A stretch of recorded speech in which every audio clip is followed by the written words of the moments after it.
Human brain বা মানব মস্তিষ্ক হলো এই পৃথিবীর সবচেয়ে জটিল আর শক্তিশালী যন্ত্র। কিন্তু আপনার কি কখনো এরকম মনে হয়েছে যে আপনার ব্রেনের ক্ষমতা অন্যদের ব্রেনের ক্ষমতার তুলনায় কম? কিংবা আপনি কি এটা জানেন যে আপনার ব্রেনের ক্ষমতাকে আপনি পুরোপুরি কাজে লাগাচ্ছেন কি না? আজকের ভিডিওতে আমরা এই ব্রেন পাওয়ার বা মস্তিষ্কের ক্ষমতা বাড়ানোর 3টে সহজ অভ্যাসের ব্যাপারে বলবো। তবে সেটা জানার আগে চলুন জেনে নিই মস্তিষ্কের ক্ষমতা বাড়ানোর প্রয়োজন কেন হয়। ব্রেন পাওয়ার বা মস্তিষ্কের ক্ষমতা তৈরিতে অনেক কিছু জিনিসের প্রভাব আছে, যেমন জেনেটিক্স বা জিনগত প্রভাব, কগনিটিভ অ্যাবিলিটিস মানে মানুষের চিন্তা, বোঝা, শেখা বা সমস্যা সমাধানের ক্ষমতা, বুদ্ধিমত্তা বা স্মৃতিশক্তির মতো অনেক কিছুর ওপরেই জিনগত প্রভাব যথেষ্ট পরিমাণে রয়েছে। মস্তিষ্কের গঠনও মানুষের ব্রেন পাওয়ার তৈরিতে সাহায্য করে। মস্তিষ্কের নতুন অভিজ্ঞতা গ্রহণ করার ক্ষমতা, নতুন সংযোগ তৈরি করার ক্ষমতা বা শেখার ক্ষমতা, যাকে বলা হয় নিউরোপ্লাস্টিসিটি, তা তৈরিতে মস্তিষ্কের গঠনের যথেষ্ট প্রভাব রয়েছে। এছাড়াও পরিবেশ ও শিক্ষা, লাইফস্টাইল বা স্ট্রেস ইত্যাদি মানুষের ব্রেন পাওয়ার তৈরিতে যথেষ্ট প্রভাব ফেলে। এই কারণগুলো ছাড়াও যদি মানুষের মস্তিষ্ককে নিয়মিত মেন্টাল স্টিমুলেশন মানে মানসিক উদ্দীপনা অর্থাৎ নতুন কিছু শেখা বা পড়া না হয়, যা মানুষের মস্তিষ্ককে তীক্ষ্ণ রাখে, অভ্যাস ও চর্চা মানে মানুষের মস্তিষ্ককে সঠিকভাবে ব্যবহার করা না হয়, তাহলেও মানুষের ব্রেন আস্তে আস্তে আইডল মানে নিষ্ক্রিয় বা অলস হয়ে পড়তে পারে।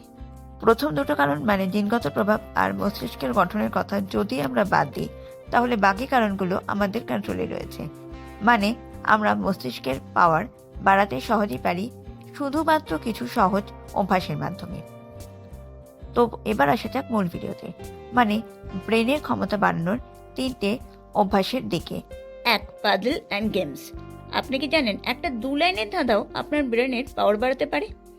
আপনি যদি আপনার ব্রেনকে শার্প করতে চান, তাহলে তাকে ডেইলি স্টিমুলেশন দেওয়ার প্রয়োজন হয়। আর তাই পাজল আর গেমসের চেয়ে সহজ কি হতে পারে? কারণ পাজল আর গেমস যতটাই মজার, ততটাই আপনার ব্রেনের পাওয়ার বাড়াতে সাহায্য করে।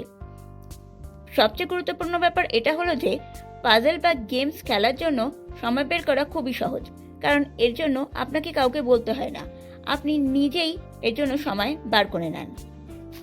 আপনি যখন বিভিন্ন ধরনের পাজল, দাবা, রিবিক্স কিউব বা ব্রেন টিজারের মতো গেম খেলেন, তখন আপনাকে যুক্তি দিয়ে চিন্তা করতে হয়, আর তাই এই সময় আপনার ব্রেনের নিউরনগুলো অ্যাক্টিভ হয়, আর তখন আপনার ব্রেনেরও ওয়ার্কআউট হয়।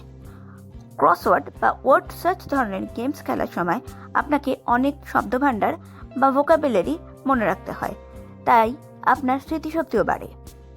আপনি যখন সুডোকু বা জিগসা পাজল ধরনের গেমস খেলেন, তখন আপনাকে অনেক ধৈর্যের সাথে তা খেলতে হয়, এর ফলে আপনার মনোযোগও বাড়ে।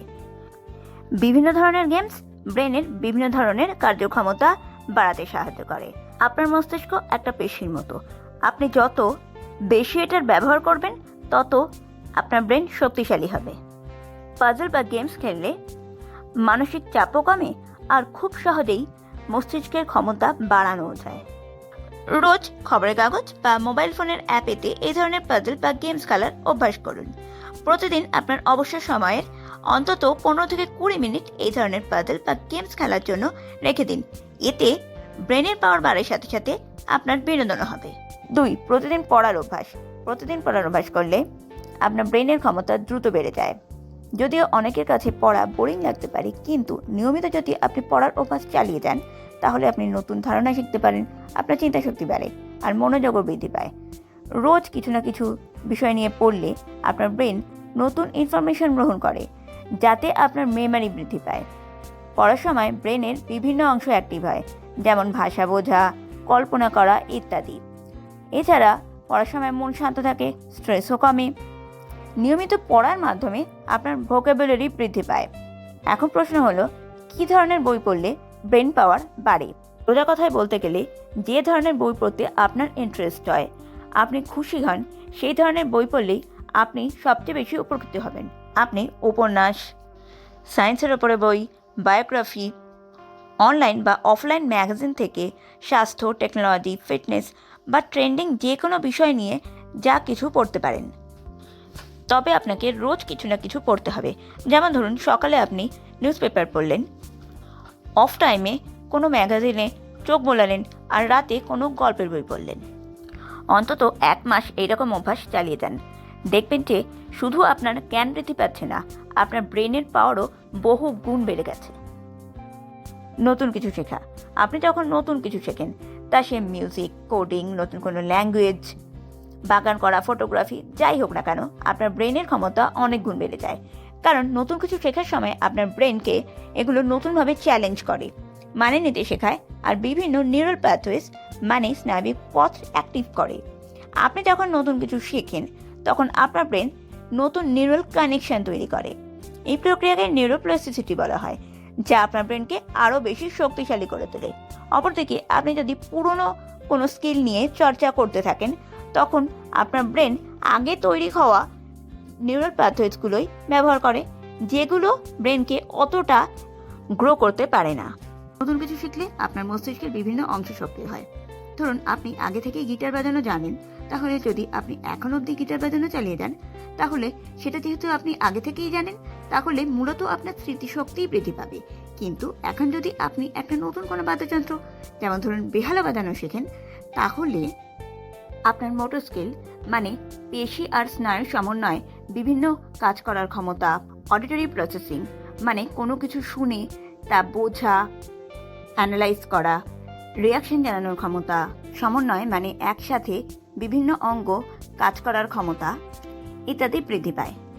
পুরোনো স্কিলের ক্ষেত্রে আপনার ব্রেন রিল্যাক্সিং মোডে থাকে, কিন্তু আপনি যখন নতুন কোনো স্কিল শেখেন, তখন আপনার ব্রেন একটা চ্যালেঞ্জ পায়, অপরিচিত পরিস্থিতির সঙ্গে মানিয়ে নিতে হয়।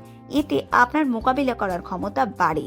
পুরোনো স্কিলের ক্ষেত্রে একঘেয়েমি আসতে পারে, কিন্তু যখন আপনি কোনো একটা নতুন স্কিল শেখেন, তখন আপনার ব্রেন থেকে ডোপামিন নামে একটা হ্যাপি হরমোন নিঃসরণ হয়, যা আপনার মধ্যে কনসেন্ট্রেশন আর এক্সাইটমেন্ট বৃদ্ধি করে। তাই আপনি যদি আপনার ব্রেনের ক্ষমতা বাড়াতে চান, তাহলে আপনার খুশি মতো যে কোনো একটা নতুন স্কিল শিখতে থাকুন। আজকের ভিডিওটা এই পর্যন্তই। যদি এই ভিডিওটা আপনাদের ভালো লেগে থাকে, তাহলে ভিডিওতে লাইক, কমেন্ট, শেয়ার করে চ্যানেলটা সাবস্ক্রাইব করে পাশে থাকা বেল আইকনটা প্লিজ টিপে দেবেন। ধন্যবাদ।